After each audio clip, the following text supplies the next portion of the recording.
Neat ఇప్పుడు తెలుగు రాష్ట్రాల్ని ఉక్కిరిబిక్కిరి చేస్తూ ఉంది. ఎటు తేల్చుకోలేక మల్లగుల్లాలు పడుతూ ఉన్నాయి. చివరి ప్రయత్నంగా దేశ సర్వోన్నత న్యాయస్థానం తలుపు తట్టాలని భావిస్తూ ఉన్నాయి. ఒక్క ఏడాది సడలింపు ఇవ్వాలంటూ చేసే విజ్ఞప్తిపై సుప్రీం ఎలా స్పందిస్తుందన్న దానిపై చర్చ సాగుతూ ఉంది.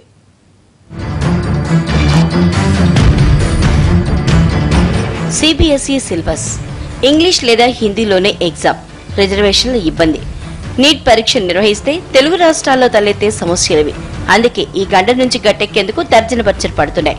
విడివిడిగా పోరాటం కన్నా కలిసికట్టుగా ముందుకెళ్తేనే లాభం ఉంటుందన్న అభిప్రాయానికి వచ్చాయి రెండు రాష్ట్రాలు. ఏడాది పాటు నీట్ నుంచి మినహాయింపు ఇవ్వాలంటూ సుప్రీంకోర్టులో పిటిషన్ వేయాలని భావిస్తున్నాయి ప్రభుత్వాలు.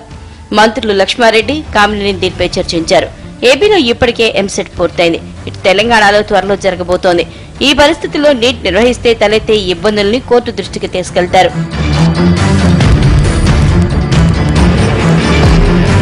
నీట్ ఎగ్జామ్ ను 2 దశల్లో నిర్వహించాలని సుప్రీంకోర్టు స్పష్టం చేసింది. మొదటి పరీక్షను నీట్ 1 గా జూలై 24న నిర్వహించే పరీక్షను నీట్ 2 గా వ్యవహరించాలని సూచించింది. అయితే ఈ తీర్పుని ఏమాత్రం ఊహించని తెలుగు రాష్ట్రాలు నీట్ నిర్వహణ కోసం ఎలాంటి చర్యలు తీసుకోలేదు. అటు విద్యార్థులు కూడా పరీక్షకు దరఖాస్తులు చేసుకోలేదు. అందుకే ఇప్పుడు సుప్రీంలో వేసే రివ్యూ పిటిషన్ పైనే ఇటు అధికారులు అటు విద్యార్థులు ఆశ పెట్టుకున్నారు. సుప్రీం అనుకూలంగా తీర్పు వస్తే ఫిర్యాదులు, లేదంటే జూలై 24న జరిగే 2వ దశ నీట్ కోసం దరఖాస్తు చేసుకోవాల్సి ఉంటుంది. న్యాయ నిపుణుల సలహా మేరకు రేపు సుప్రీంలో రివ్యూ పిటిషన్ వేయాలని తెలుగు రాష్ట్రాలు ప్రయత్నాలు చేస్తున్నట్లు సమాచారం. ఇందులో విభజన చట్టంలోని సెక్షన్ ను ప్రస్తావించాలని భావిస్తున్నారు.